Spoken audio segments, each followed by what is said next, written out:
Baik pemirsa, Anda kembali di Damai Indonesiaku. Di segmen kedua ini insya Allah Ustadz Said Kutub akan menjelaskan kepada kita semuanya syariat berkurban bagi siapa atau syariat itu berlaku bagi siapa. Apakah kita diwajibkan ataukah kita sudah layak untuk berkurban itu sendiri. Ustadz Said Kutub akan menjelaskan kepada kita semuanya. Selamat mengikuti.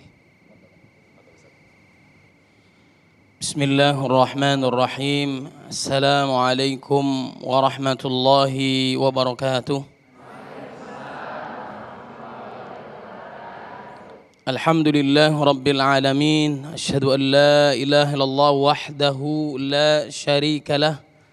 Wa asyhadu anna Muhammadan abduhu wa rasuluh. Allahumma salli wa sallim wa barik ala sayyidina Muhammadin wa ala alihi wa ashabihi wa insyaallahu man tabi'ahu bi ihsanin ila yaumiddin. أما بعد فقال الله تعالى في القرآن الكريم أعوذ بالله من الشيطان الرجيم بسم الله الرحمن الرحيم يا أيها الذين آمنوا اتقوا الله ولتنظر نفس ما قدمت لغد واتقوا الله إن الله خبير بما تعملون وقال النبي صلى الله عليه وسلم اتق الله حيثما كنت وأتبع السيئة الحسنة تمحها وخالق الناس بخلق حسن Rawu Muslim, Rawal Bukhari. Sadaqallahul azim wa sadaqa rasuluhun nabiyul karim wa nahnu ala dhalika minasyahidin. Jamaah Masjid Darussalam yang dimuliakan oleh Allah Subhanahu wa taala dan juga guru kita yang mulia Al-Ustadz Ade Purnama mata'anallah fi tuli hayati, maupun peserta ataupun yang hadir maupun pemirsa di mana saja berada, mudah-mudahan diberkahi oleh Allah Subhanahu wa taala. Sebagaimana baginda Nabi Muhammad sallallahu alaihi wasallam mengingatkan kepada kita, ma min ayyamil amalus salihu fihinna habu ilaihi min hadhil ayyam, yakni ayyamal ashri. Qalu walal jihadu fi sabilillah, qala walal jihadu fi sabilillah illa rajulun kharaja bi nafsihi wa malihi wa lam yarji min dzalika bi syai'. Rawal Bukhari. Tidak ada hari yang paling dicintai oleh Allah Subhanahu wa taala, disukai oleh Allah kecuali 10 hari di bulan Dzulhijjah yang pertama. Seperti bagaimana mengalahkan pahala jihad fisabilillah, kecuali orang yang keluar dari rumahnya jihad fisabilillah dengan hartanya kemudian tidak kembali lagi alias syahid, yang mampu mengalahkan amal soleh 10 hari yang pertama di bulan Dzulhijjah. Maka jangan disia-siakan di bulan Dzulhijjah ini.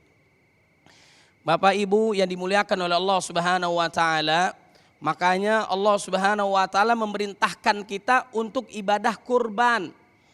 Kurban artinya mempersembahkan sesuatu itu kepada Allah Subhanahu wa taala, mendekatkan diri kepada Allah. Fasalli li rabbika wanhar. Salatlah, kemudian berkurbanlah di jalan Allah Subhanahu wa taala. Perintah Allah. Berarti kalau kita taat kepada Allah dan Rasulnya, kerjain. Kemudian diikuti oleh sunnah Nabi Muhammad sallallahu alaihi wasallam, man kana lahu sa'atun falam yudhi fala yaqrabanna musallana. Rawu Ahmad. Barang siapa diluaskan rezeki oleh Allah tidak mau berkurban, maka jangan dekati tempat ibadah kami. Mudah-mudahan yang hadir, pemirsa di mana saja berada, diberikan rezeki yang banyak, yang barokah dari Allah Subhanahu wa taala. Amin ya rabbal alamin. Perintah Allah Subhanahu wa taala. Jamaah yang dimuliakan oleh Allah Subhanahu wa taala, maka apa yang harus kita lakukan? Yang kita lakukan adalah berdoa kepada Allah agar diberikan kemudahan rezeki.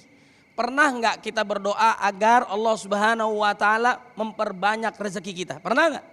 Sering. Dan Allah nggak bakal menguji kita di luar kemampuan kita. La yukallifullahu nafsan illa wus'aha. Nggak bakalan di luar kemampuan kita. Makanya ibadahnya orang-orang beriman tuh target Allah menginginkan kita kaya. Percaya nggak Bapak Ibu?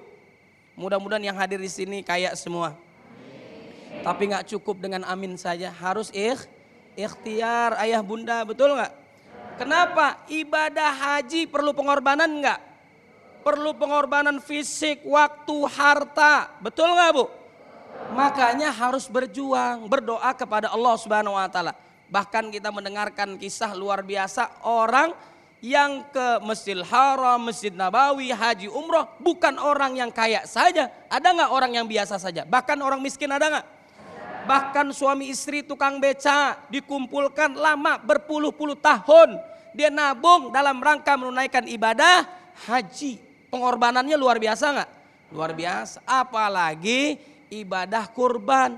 Perlu juga pengorbanan. Kumpulkan harta kita, rezeki kita, kita kumpulkan untuk siapa? Untuk Allah Subhanahu wa ta'ala.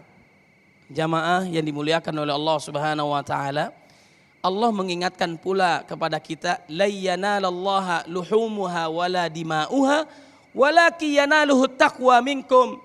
Yang Allah inginkan itu bukan daging-daging unta kalian, kemudian juga sapi kalian, darah-darah kurban kalian, tapi yang Allah inginkan adalah ketakwaan kita kepada Allah Subhanahu wa ta'ala.